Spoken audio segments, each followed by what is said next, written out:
अबजेले बकरी एक विशेष नस्ल है जो मुख्य रूप से इथियोपिया के अर्धशुष्क और पहाड़ी क्षेत्रों में पाई जाती है। ये नस्ल अपनी उच्च अनुकूलन क्षमता, दुग्ध उत्पादन और मांस की गुणवत्ता के लिए जानी जाती है। यहाँ अबजेले बकरी से संबंधित सभी प्रमुख बिंदु दिए गए हैं। योजक चिन्ह। योजक चिन्ह। योजक चिन्ह 1. उत्पत्ति और आवास। उत्पत्ति इथियोपिया के टिग्रे और अम्हारा क्षेत्रों में। आवास ये नस्ल शुष्क और अर्धशुष्क जलवायु में पाई जाती है। मौसम के प्रति सहनशीलता ये नस्ल अत्यधिक गर्म और शुष्क मौसम को सहन करने में सक्षम है।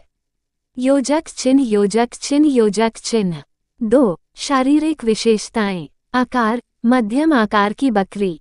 रंग सफेद, भूरे या काले रंग के धब्बों के साथ। कान सीधे और मध्यम आकार के। सींग नर और मादा दोनों में सींग होते हैं। शरीर मजबूत और मांसल। योजक चिन्ह। योजक चिन्ह। योजक चिन्ह 3. उत्पादन क्षमता। क दूध उत्पादन। दुग्ध उत्पादन कम से मध्यम 0.5 से 1 लीटर प्रतिदिन। दूध की गुणवत्ता वसा की मात्रा अधिक होती है जो इसे पौष्टिक बनाती है। ख मांस उत्पादन। मांस उच्च गुणवत्ता का जिसमें कम वसा होती है। वजन नर 30-40 किलोग्राम, मादा 25-35 किलोग्राम।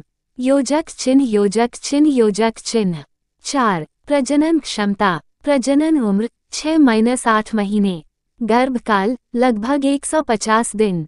प्रसव एक बार में 1-2 बच्चे। योजक चिन्ह। योजक चिन्ह। योजक चिन्ह 5. आहार और पालन पोषण। आहार झाड़ियाँ, घास और पत्तियाँ। ये कम पोषण में भी जीवित रह सकती है। खुराक में खनिज और विटामिन का ध्यान रखना चाहिए। योजक चिन्ह। योजक चिन्ह। योजक चिन्ह 6. फायदे। 1. अनुकूलन क्षमता। शुष्क और कठिन परिस्थितियों में भी यह नस्ल आसानी से जीवित रह सकती है। 2. मांस और दूध। मांस उच्च गुणवत्ता वाला और दूध पोषण से भरपूर होता है। 3. रखरखाव। इनकी देखभाल करना आसान है और खर्च भी कम होता है। योजक चिन्ह। योजक चिन्ह। योजक चिन्ह 7. कमियां। दूध उत्पादन अन्य नस्लों की तुलना में कम है।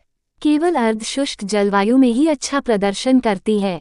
योजक चिन्ह। योजक चिन्ह। योजक चिन्ह 8. भारत में स्थिति। हालांकि यह नस्ल भारत में नहीं पाई जाती, लेकिन इसकी विशेषताओं के आधार पर यह उन क्षेत्रों में अच्छा प्रदर्शन कर सकती है जहां शुष्क जलवायु होती है।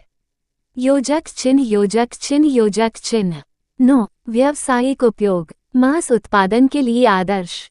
पारंपरिक पालन पोषण के लिए उपयुक्त। अबजेले बकरी उन किसानों के लिए फायदेमंद हो सकती है जो कठिन परिस्थितियों में टिकाऊ और लाभदायक पशुपालन करना चाहते हैं।